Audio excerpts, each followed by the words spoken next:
Dia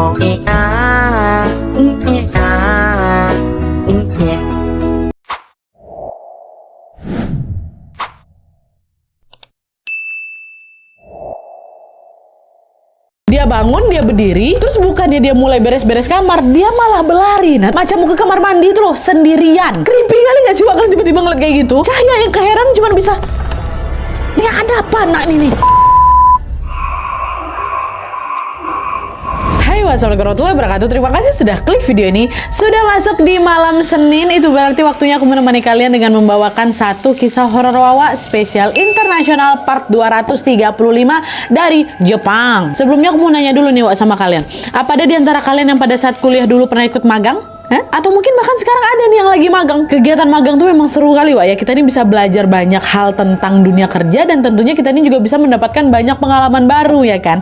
Tapi gimana jadinya Wak kalau pengalaman baru yang kita dapat selama magang itu ternyata tidak hanya seputar kerjaan aja? Gimana kalau pengalaman itu juga berkaitan dengan teror-teror mistis yang menyeramkan? Nah, hal itulah Wak yang dialami sama Wawa kita pada saat dia lagi magang di Jepang. Teror-teror yang dialami sama Wawa ini terjadi di rumah yang dia tinggali selama magang, dan ternyata memang Wak ada sesuatu dari rumah itu yang menjadi alasan kenapa Wawa ini tuh kayak selalu diteror gitu loh. Nah, penasaran kayak gimana kisah selengkapnya kan? Jadi tanpa berlama-lama kita langsung masuk aja ke ceritanya ya. Check it out. Tapi tunggu sebentar Wak.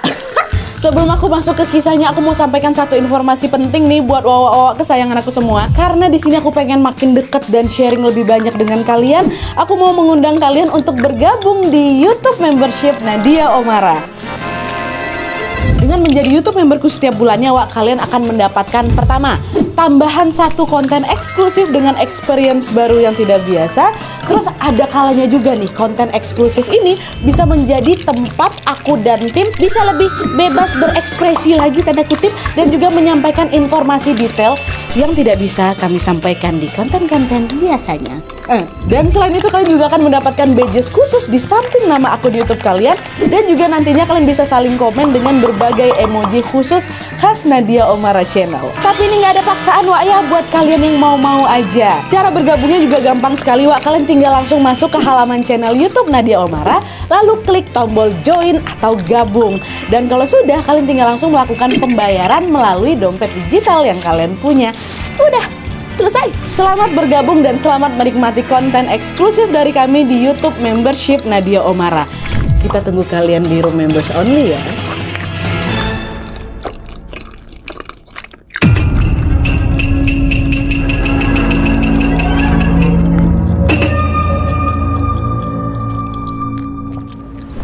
Jadi kisah yang akan aku ceritakan malam ini dikirim sama Wawa kita yang bernama Cahya dari Kalimantan.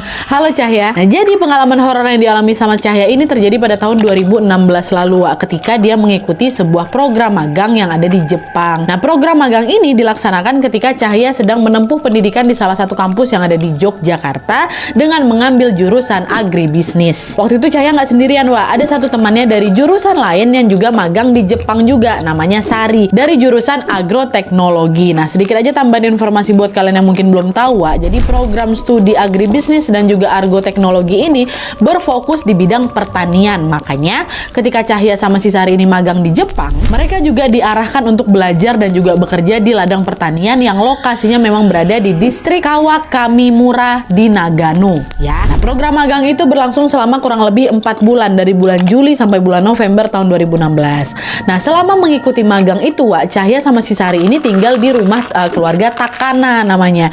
Mereka ini memanggil pemilik rumah dengan sebutan Otusang yang berarti ayah, dan juga Okasang yang berarti ibu. Nah, ladang pertanian tempat Cahya sama Sari ini magang adalah milik keluarga Takana ini, dan ada juga banyak karyawan yang kerja di ladang itu Wak, dan beberapanya juga ikut tinggal di rumah keluarga Takana Wak. Jadi rumah keluarga Takana ini lumayan rame gitu loh. Ada pihak dari keluarga inti, pihak keluarga Takana, ada beberapa karyawannya Otusang tadi, dan ditambah lagi sama 2 mahasiswa magang asal Indonesia, yaitu si Cahya sama si Sari tadi itulah. Tapi meskipun ada banyak orang yang tinggal di rumah itu, mereka tidak menempati satu bangunan yang sama Wak. Bangunan rumah utama hanya ditempati oleh pihak keluarga saja, sedangkan karyawannya Otusang, Cahya sama si Sari ini ditempatkan di bangunan lain yang memang terpisah dari rumah utama, tapi masih di satu kawasan ya. Nah, bangunan yang ditempati Cahya dan juga Sari ini ukurannya cukup luas Wak, dan dibagi juga jadi 2 ruangan yang disekat menggunakan pintu geser. Nah, lokasinya kurang lebih kayak gini Wak. Ruangan pertama untuk tempat tidur, tidur, terus ruangan keduanya untuk dapur. Pintu masuknya berada dari dapur ini. Jadi kalau misalnya mereka mau ke kamar, mereka ini pasti akan masuk dulu ke dapur, terus baru buka pintu geser yang jadi sekat itu, barulah mereka nanti sampai di kamar. Terus nanti kamar mandinya di mana, Nadia?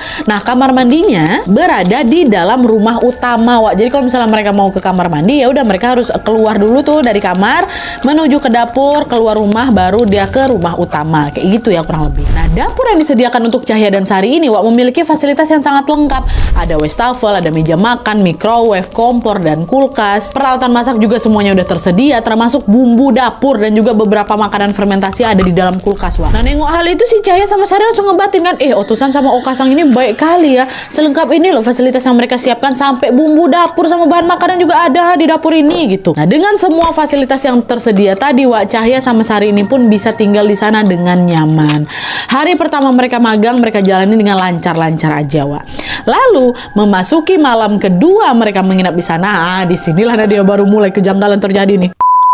Nah, jadi ceritanya, Wak, pada malam kedua ini waktu si Cahya masih tertidur lelap, tiba-tiba Sari goyang-goyangin badan dia kan, dia bilang, Cahya bangun, Wak, bangun dulu bentar. Dengan terkantuk-kantuk, Cahya jawab, ngapa Sari, ada apa, udah pagi ya, kata kayak gitu. Nah, waktu itu Cahya mikir si Sari ini ngebangunin dia buat siap-siap mau berangkat magang kan, Wak. Tapi waktu si Cahya ini menoleh ke arah Sari, di situ Sari itu langsung ngasih isyarat diam gitu loh, sambil nempelin jari telunjuknya di bibir. Terus dia langsung mengalihkan pandangannya ke arah pintu geser tadi, Wak, yang buat sekat antara ruangan kamar sama dapur. Sari bilang, kok dengar nggak? Kok kayak ada yang lagi masak ya, katanya kan. Cahya pun menoleh lah pandangannya ke arah pintu sekat tadi, Wak. Tapi waktu itu kondisinya memang gelap. Nah, gara-gara kami kalau malam pasti semua lampu kami matikan. Mau lampu kamar, lampu dapur, semua kami matikan. Jadi kan gelap posisinya di situ kan, Wak. Lalu ketika si Cahya ini mencoba menajamkan pendengarannya, disitulah, Wak, dia dengar ada suara langkah kaki yang beriringan dengan suara alat masak di dapur. Cahya cek kan jam HP-nya kan, ternyata waktu baru menunjukkan pukul 2.45 malam atau pagi. Siapa yang masak dapur pagi ini, kata si Cahya kan. Cahya bilang, iya, Wak, aku dengar, mungkin Okasang kali lagi masak buat sarapan. Aku nggak yakin itu Okasang, Wak, kan di rumah utama juga ada dapur, kenapa Okasang masak di sini? Tuh, itu dapur tuh masih gelap loh posisinya, mana ada orang masak gelap-gelapan, kata si Sari lagi. Iya juga ya, tapi udahlah, Wak, biarin aja, aku masih ngantuk nih, udahlah kita tidur aja lah lagi yuk, biar besok nggak kesiangan. Nah, adalah tuh kan, mereka pun mencoba untuk tidur lagi, Wak. Dah tidur lagi nih. Lalu sekitar jam 4 pagi, lagi-lagi Sari ngebangunin Cahya, Wak, gara-gara dia kebelet pipis. Dia minta ditemenin pipis. Sari memang nggak berani, Wak, pergi pipis sendiri. Selain memang karena kamar mandinya ada di rumah utama yang lumayan jauh dari kamar mereka, Sari juga masih takut lah karena harus ngelewatin dapur. Ya macam ku bilang tadi, Wak, pintu masuk sama keluar ruangan mereka ini kan berada di ruang dapur kan. Jadi kalau misalnya mau keluar ya harus lewat dapur dulu. Padahal tadi mereka baru dengar suara-suara macam orang lagi masak di dapur kan. Itulah yang bikin si Sari ini nggak berani, Wak. Makanya diminta temenin sama si Cahya. Udah lah tuh, akhirnya meski kantuk-kantuk tuh Nadia, Cahya ini tetap bersedia menemani Sari ke kamar mandi. Nah, pada saat itu kondisi kamar kan gelap tuh, Wak. Dapur juga gelap kan, hening tuh. Suara orang masak tadi udah nggak kedengeran nih. Tapi ketika mereka masuk ke dapur terus nyalain lampu, Wak, di situ Cahya sama Sari heran karena tepat ketika dia nyalain lampu dapur, mereka melihat dapur tuh dalam kondisi yang bersih dan juga rapi. Bahkan nggak ada satupun barang yang berpindah tempat tuh, nggak ada. Nah, menyadari keanehan itu, Cahya sama si Sari cuma bisa terdiam aja tuh, Wak, sambil ngebatin, loh, tadi bukannya ada orang masak ya? Kok bisa dia masak tanpa ninggalin bekas sedikit pun? Cuman waktu itu kami masih positive thinking juga, Nadia. Ya, sorry, ini kan Jepang, pasti orangnya lebih bersihan, lebih rapi gitu. Pasti habis masak langsung diberesin nih sama yang masak ya. Walaupun memang agak aneh lah, ngapain masak di tengah keadaan gelap gulita kan. Cuman kami masih positive thinking di situ. Nah, kejadian itu adalah gangguan pertama yang Cahya sama Sari alami selama tinggal di rumah keluarga Takanawa. Hal itu tentu sempat bikin mereka agak takut nih, tapi mereka mencoba untuk tidak membahas lagi supaya bisa fokus magang. Tapi, Wak, sayangnya gangguan yang mereka alami ini ternyata tidak berhenti di situ aja. Jadi beberapa waktu kemudian mereka kembali lagi mengalami kejadian janggal nih. Dimana pada suatu malam mereka ngedengar macam ada suara kerikil gitu, Wak, yang dilempar dari luar ke dinding kamar mereka. Dan suara itu muncul berkali-kali itu loh. Sari sempat ngebatin, siapa nih yang iseng malam-malam kayak gini ngelemparin kerikil gitu? Ganggu kali. Siapa tuh, Cahya? Udahlah, Wak, paling karyawannya Otusang. Udahlah, abaikan aja lah. Mereka cuma mau nakut-nakutin kita aja tuh, katanya kan.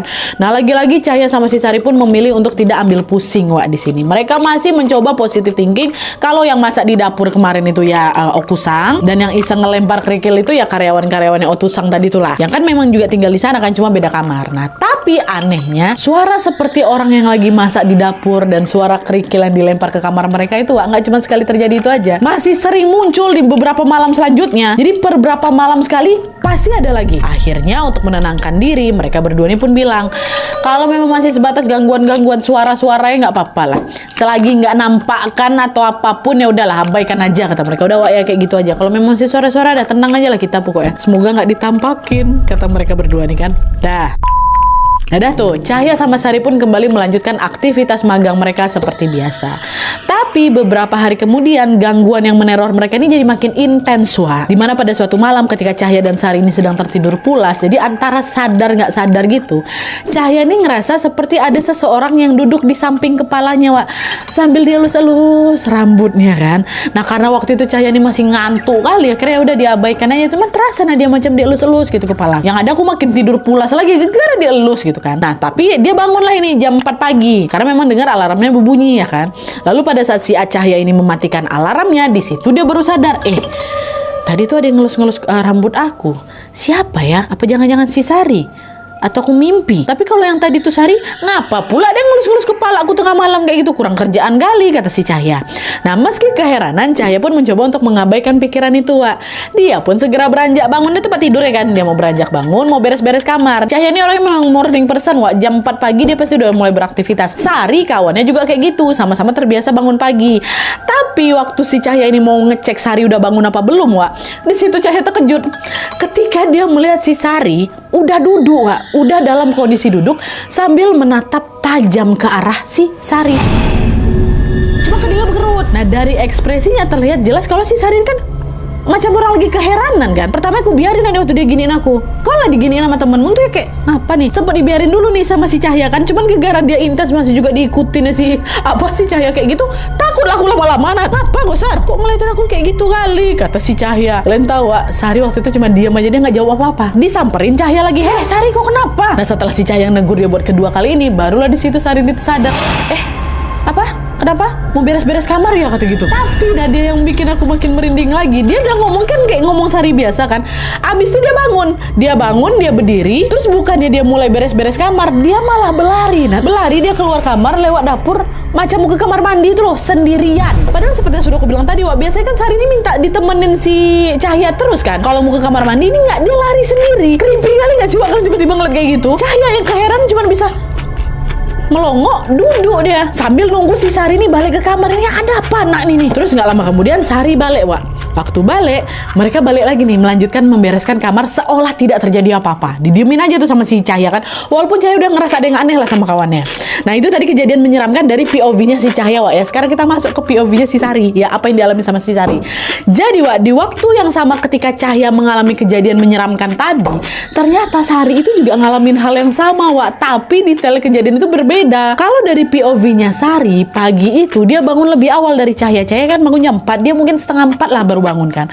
Awalnya Sari nengok si Cahaya masih tertidur pulas. Lalu gak lama kemudian tiba-tiba kedua mata si Cahaya ini terbuka, Wak. Terbukanya juga gak santai, udah terbuka dia langsung melonjak bangun gitu loh, terduduk diam sambil ngelamun. Dan yang paling bikin Sari ini heran adalah waktu si Cahaya tutup bangun gitu, rambutnya Cahaya ini terlihat mengembang, Wak. Kasar pula, macam nggak pernah disisir. Tuh ya heran sih Sari kan, aku perhatikan terus kau Cahaya. Kok penampilan Cahaya kayak nggak biasa ya? Ini Cahaya tuh bukan ya? Kok ngerasa ini bukan Cahaya lah? Ya kayak gitu pikiranku, kata si Sari ke Cahaya. Itu masih diam aja tuh. Nah jadi si Cahaya ini masih terdiam aja, Wak, sambil ngelamun itu, seolah dia nggak sadar kalau dia lagi diperhatikan sama kawannya.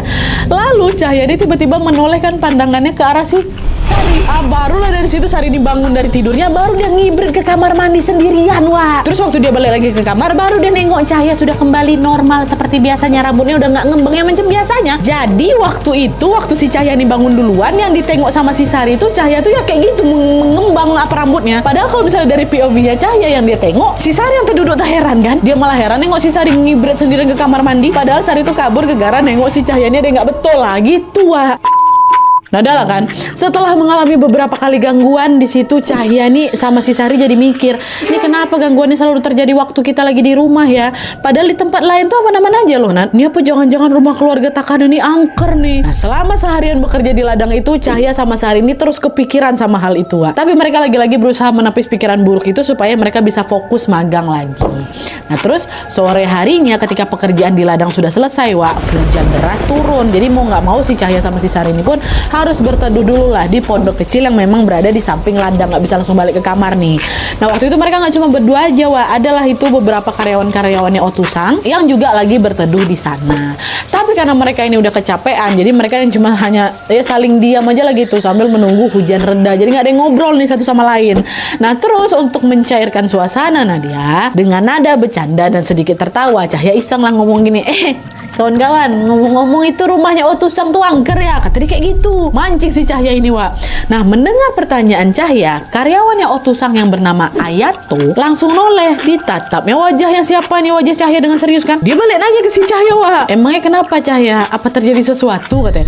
Nggak ada apa-apa kali sih, cuman beberapa waktu lalu tuh aku ngerasa kayak ada yang ngelus-ngelus rambut aku. Waktu aku lagi tidur kan nggak mungkin juga sering ngelus-ngelus rambut aku malam-malam kan. Waktu itu ada yang kuingat Ayato tuh dari agak jauh dia duduknya, langsung dia bergeser duduk di sebelah aku. Masih dengan tatapan yang serius, Ayato nanya lagi, ngelus kayak gimana nih maksudnya? Ya dielus rambut, dielus kayak biasa. Gimana sih? Cuma lembut, Wak, kayak lagi mau ditidurin gitu, macam lagi dinina bobokkan, maksud aku gitu, Nadia. Nah, mendengar jawaban Cahya, Ayato langsung terdiam, Wak, seolah-olah dia sedang memikirkan sesuatu ya. Lalu nggak lama kemudian, dua karyawannya Otusang yang bernama Chong dan Song juga ikut nyimak lagi nih obrolan mereka. Dan FYI, Wak, Chong sama Song ini berasal dari Tiongkok ya. Dan mereka nggak begitu fasih bahasa Jepang, Wak. Mereka nggak paham dengan apa yang Ayato sama Cahya bicarakan waktu itu. Tapi untungnya Ayato ini bisa berbahasa Mandarin, which is bahasa sehari-harinya Chong sama Song.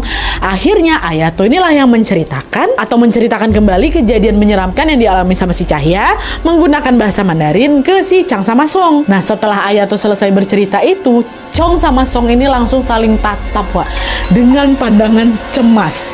Lalu sedetik kemudian mereka bersama-sama langsung berseru bilang apa? Obasang, kata mereka. Cahya sama Sari tahu arti obasang itu sebutan untuk nenek. Tapi di situ mereka bingung. Apa nih hubungannya nenek dengan kejadian menyeramkan yang kami alami nih?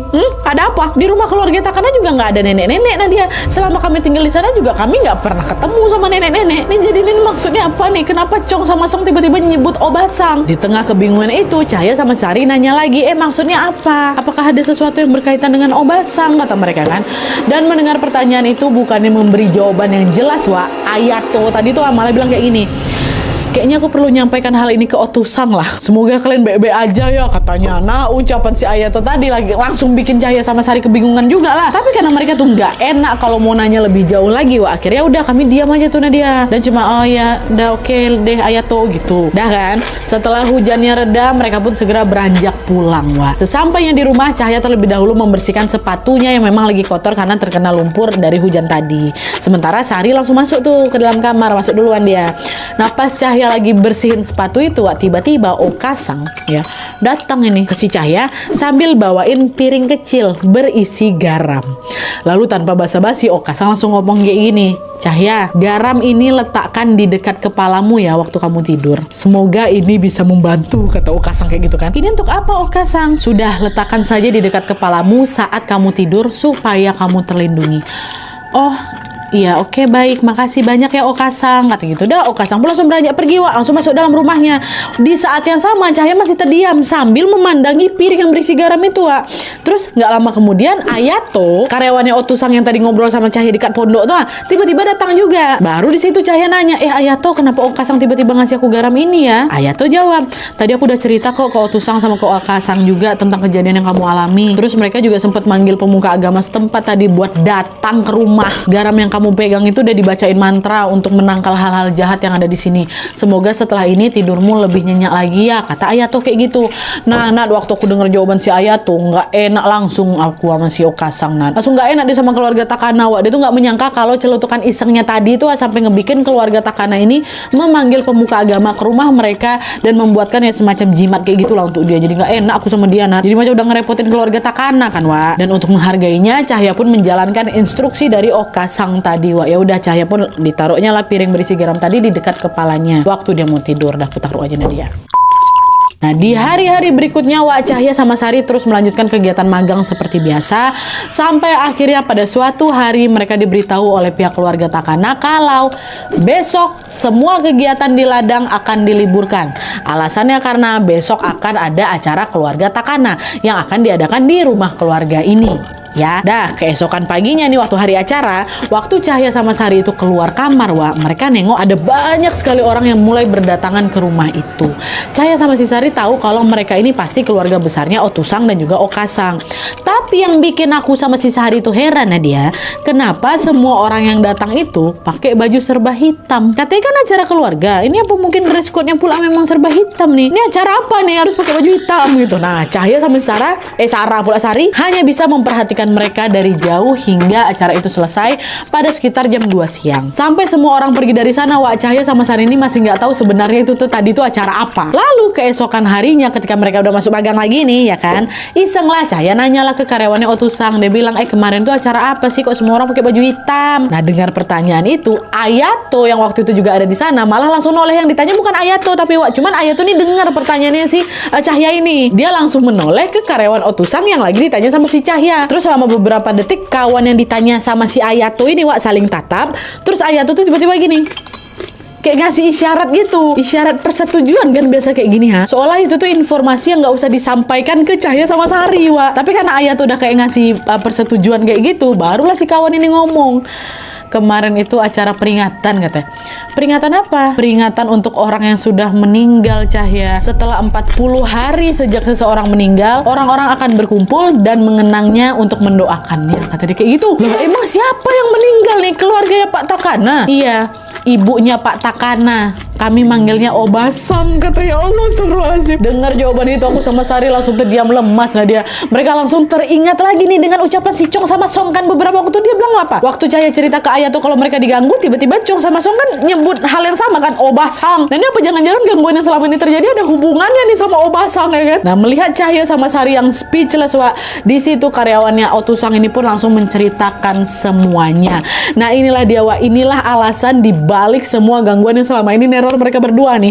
Jadi ya, ternyata beberapa hari sebelum Cahya sama Sari ini datang ke Jepang keluarga Takana ini baru saja berduka karena Obasang itu meninggal dunia.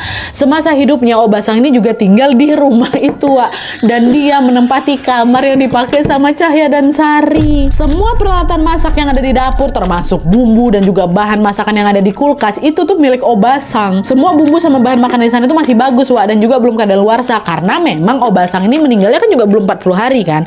Nah, berdasarkan kepercayaannya mereka orang yang meninggal belum lewat dari 40 hari, konon arwahnya ini masih berada di sekitar rumah dan masih melakukan aktivitas mereka seperti biasa yang memang sering mereka lakukan semasa mereka hidup. Itulah kenapa mereka menduga kalau gangguan-gangguan yang dialami sama Cahya dan si Sari ini disebabkan sama arwahnya Obasang. Suara orang masak di dapur, suara lemparan kerikil, orang yang ngelus-ngelus kepalanya Cahya pas lagi tidur itu. Nah, itu tuh sepertinya perbuatan si Obasang itu Tapi untungnya setelah 40 hari lewat, gangguan-gangguan yang selama ini meneror kami berdua, meneror si Cahya sama si Sari ini udah nggak pernah ada lagi Sampai akhirnya program magang mereka selesai. Alhamdulillahnya semuanya berjalan dengan lancar dan juga aman. Lalu beberapa saat sebelum Cahya sama Sari kembali ke Indonesia, pihak keluarga Takana ini sempat bilang ke mereka, mungkin kemarin Obasang hanya ingin mengucapkan salam kepada kalian karena kalian menempati kamarnya. Kata keluarganya kayak gitu. Ya Allah, itu gak nampain diri ya. Oke, jadi itu tadi pengalaman horor yang dialami sama Cahya dan Sari ketika magang di Jepang. Lengkap kali pengalaman mereka waktu di sana ya. Bukan hanya pengalaman di bidang pertanian aja, bahkan sampai pengalaman horor pun mereka dapat. Kalau kalian ada di posisi Cahya sama Sari, apa yang kalian lakukan Apa kalian mau protes ke keluarga Takana karena nggak dikasih tahu sejak awal tentang kematian Obasang, tentang kalian yang akan ditempati di kamar orang yang baru meninggal? Atau mungkin kalian bakal sekuat Cahya sama Sari yang tetap bertahan di sana walaupun sudah diteror berkali-kali? Kalau aku dari sejak aku dengar ada suara orang masak di dapur padahal kondisi gelap gulita tuh bisa nggak Pak Okasang ada kamar lain nggak? Boleh nggak saya pindah? Iya betul, aku mending lah pindah. Tapi untungnya Cahya sama Sari ini berani kali yang mereka tetap stay di sana dan mereka tetap menghormati dan juga menghargai keluarga Takana. Dan alhamdulillahnya gangguan itu juga akhirnya hilang setelah 40 hari kematiannya Obasang. Begitu kisahnya. Terima kasih ya Cahya Sari. Ya Allah, aku tuh yang seremnya yang plot twist mereka berdua tuh loh. Wak Cahya nengok si Sari aneh, Sari nengok si Cahya yang aneh. Tuh Cahya rambutnya bergimbal tuh. Yang bikin creepy tuh tiba-tiba kalian tengok kawan kalian lagi tidur, kebangun kayak gitu natap gitu. Untung mereka baik-baik aja lah ya. Oke Wak, jadi sekian dulu aja ya videonya. Terima kasih banyak yang sudah menonton. Kalau misalnya kalian juga mau berbagi kisah horor kalian, boleh langsung kirim aja email ke kisahhoror@gmail.com, sertakan juga nomor WhatsApp sama Instagram kalian supaya nanti kami gampang hubungin kalian kalau misalnya kisah kalian di-up di video selanjutnya. Oke, jadi sekian dulu videonya. Terima kasih banyak yang sudah menonton. Kalau kalian suka video ini, klik like-nya. Jangan lupa komen di bawah untuk ide dan saran-saran untuk video selanjutnya. Jangan lupa nyalain notifikasinya supaya kalian tahu kalau aku upload video baru. And as always, jangan lupa untuk klik tombol subscribe supaya kalian sama-sama tahu informasi menarik dan menegangkan dari channel aku. See you next video, bye.